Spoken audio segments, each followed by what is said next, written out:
I always thought that in this life, muscles solve everything. Especially here in America, where every other guy at the gym looks like he just stepped out of a Marvel comic. It seemed logical. My name is Jack. I'm 32, and I'm your typical office drone at a Chicago IT company. Not ugly, but not Brad Pitt either.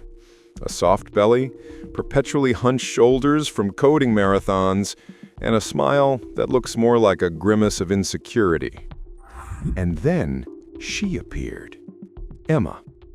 Tall, with a mane of red hair that curled like flames and eyes the color of Lake Michigan. She worked as a trainer at our Gold's Gym, and every time she corrected someone's form, my heart, it started pounding louder than a barbell hitting the floor. "Hey, Jack," she'd say walking by, "don't forget to breathe." I'd just nod, blush, and mumble something back. I fell in love, head over heels. But to confess? That's so un-American. You're supposed to act, right? So I decided, the problem is my body. If I become, that guy from the cover of Men's Health, she will definitely notice me. This was my right problem to solve, my obsession. It all started with morning jogs along the lake when the city was still asleep. Then came cardio, squats, presses. I devoured chicken breast like it was my last meal and tracked calories with the precision of a stockbroker. A month later, I didn't recognize myself in the mirror. Biceps were prompt, abs were showing, the progress was undeniable. And Emma? She noticed. "Wow, you look different," she said one day. "Keep it up." I was on cloud 9. It was a sign. A couple more weeks, and I'll ask her out for coffee.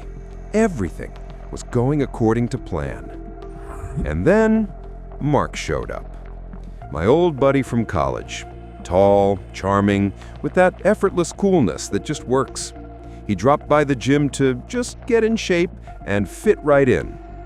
He flirted with Emma at the protein bar counter, joked about her CrossFit playlist.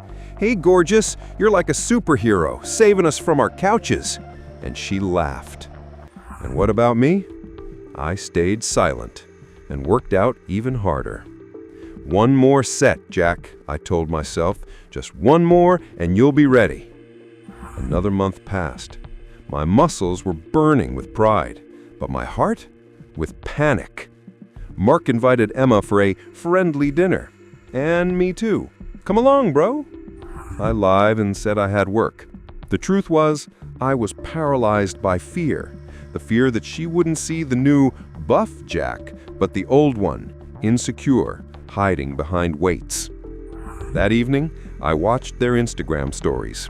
Emma with a glass of wine, Mark with his signature smirk. "Incredible evening," the caption read. The next day at the gym, I broke. I walked up to her. "Emma, She turned, smiled that same warm smile, and said, "What's up, Jack? You look great, by the way." "But, I'm sorry, I'm seeing Mark. He's so open, He's not afraid to say how he feels." I nodded and walked away. And there, in the shower, under the streams of water, it hit me. I understood everything. It was never about the body. My wrong problem was fear. The fear of confessing, the fear of being vulnerable, the fear of being rejected.